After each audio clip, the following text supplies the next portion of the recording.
Have you ever had that split second of hesitation right before you pick up the phone, wondering which voice is going to come out today? You're sitting there. Maybe you've got your makeup done perfectly, or you're just lounging in your favorite pajamas, and the phone rings. It's a delivery driver, a doctor's office, or maybe just a customer service rep. You clear your throat, you take a breath, and you pray that the person on the other end hears the real you, the feminine you, without a single shadow of a doubt. We've all been there, honestly. That moment of voice dysphoria is so real, and it can be incredibly nerve-wracking when you don't have your visual presentation to back you up. On the phone, your voice is everything. It's your entire identity in that moment. And if you've ever felt like you were failing because you got surred over a headset, I want you to take a deep breath and listen to me. You aren't failing. You're just learning a new instrument. Welcome back to My Life, My Rules. I'm so glad you're here with me today. We're diving deep into the secret of a feminine phone voice. And no, it's not about just talking high or sounding like a cartoon. We're talking about real, sustainable, natural resonance that makes you feel confident and seen. Listen, the phone is a bit of a liar. It strips away a lot of the frequencies of our natural speech, which is why we often sound different on a recording than we do in our heads. When we're trying to pass as female over the phone, the goal isn't just to have a high pitch.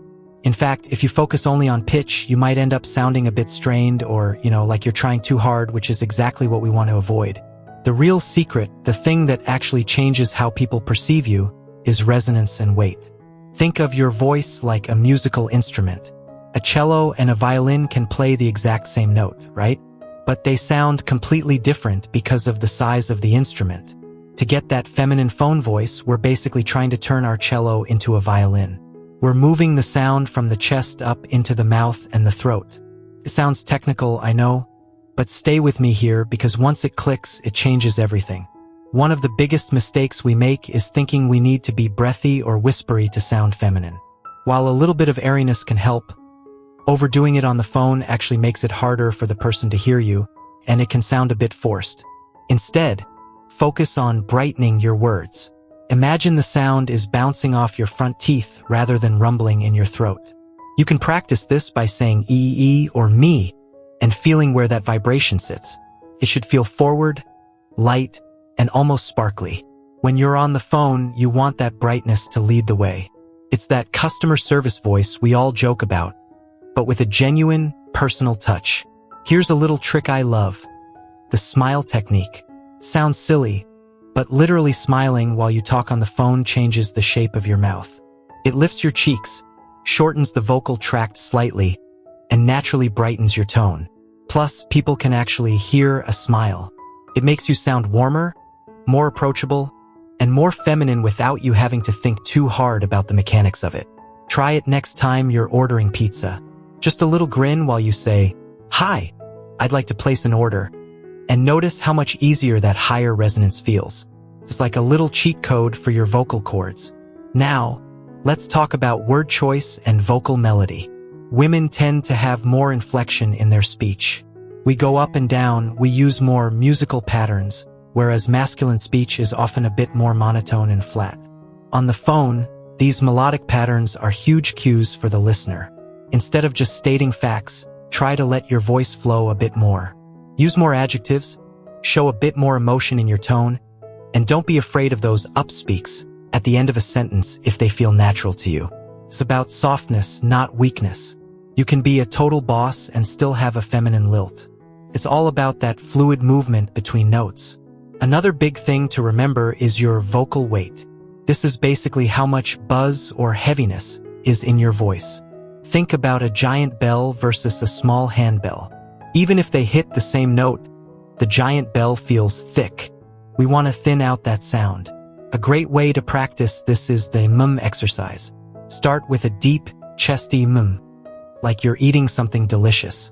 Then, slowly slide it up and try to make it feel thinner and lighter as you go higher. You're looking for that sweet spot where it's clear and feminine but doesn't feel like a falsetto. It should feel like your natural speaking voice, just streamlined. I know it feels like a lot to think about while you're also trying to remember your credit card number or explain a medical symptom. That's why practice is so important.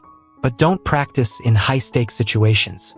Don't make your first attempt at a new voice when you're calling your bank to dispute a charge.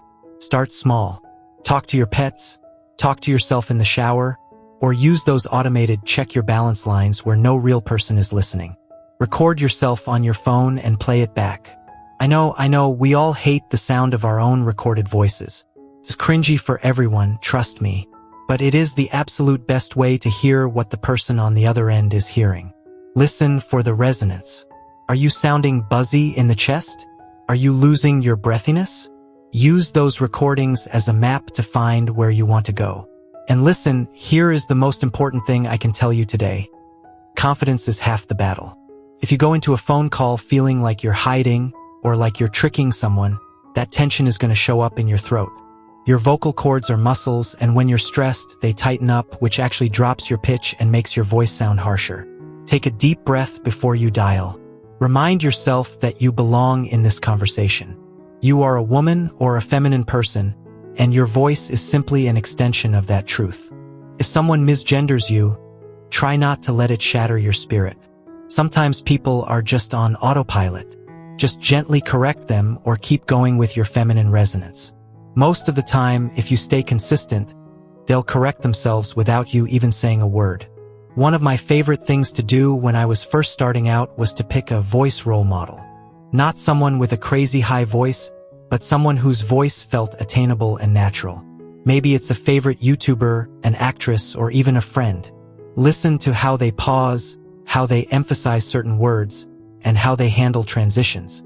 Don't try to mimic them exactly, because your voice is unique and beautiful, but use them as a guide for that melody we talked about. It helps to have a target to aim for. I also want to touch on the idea of passing versus being yourself. I know the title of this video uses the word pass, and that's a goal many of us have for safety or comfort. But I want you to remember that your voice is a tool for your expression, not a cage. You don't have to sound like a Barbie doll to be valid. There are plenty of cisgender women with deep, husky voices, and they are feminine as heck. The goal is to find the version of your voice that makes you feel powerful and authentic. If that means a slightly lower, sultry feminine tone, own it. If it means a bright, bubbly tone, own that too. The secret is really just alignment. When your voice aligns with who you feel you are, the world usually follows suit. Let's do a quick recap because I know we covered a lot of ground. Remember, resonance over pitch. Focus on getting that vibration out of your chest and into the front of your mouth. Use the smile technique to brighten your tone naturally. Work on your vocal melody and inflection. Think of your speech like a song rather than a lecture. Lighten your vocal weight by practicing those slides. And please give yourself some grace. You wouldn't expect to pick up a guitar and play a concerto on day one, right? Your voice is a physical instrument, and it takes time to build the muscle memory. Every wrong sound is just a stepping stone to the right one. You've got this. Seriously. Every time you pick up that phone, you're getting a little bit stronger and a little bit more comfortable. Don't let the fear of a wrong pronoun stop you from taking up space in the world. You deserve to be heard, and you deserve to feel like the person speaking is truly you. I am so proud of the work you're putting in. It's not easy, but it is so worth it for that moment when you realize you're just chatting away, totally at ease, and the voice on the other end is treating you exactly how you deserve to be treated. If this video helped you feel a little more confident, please hit that subscribe button and join our community here at My Life, My Rules. We're all about lifting each other up and sharing the real, honest parts of our journeys. I'd love to hear from you in the comments. Do you have a phone voice trick that works for you? Or maybe a funny story about a phone call that went surprisingly well? Let's talk about it down there. And if you're looking for more tips on presentation and confidence, definitely check out my other video on feminine styling. It's all connected, you know? Keeping being your beautiful, authentic self. You are valid, you are seen, and your voice matters. I'll see you in the next one. Bye for now.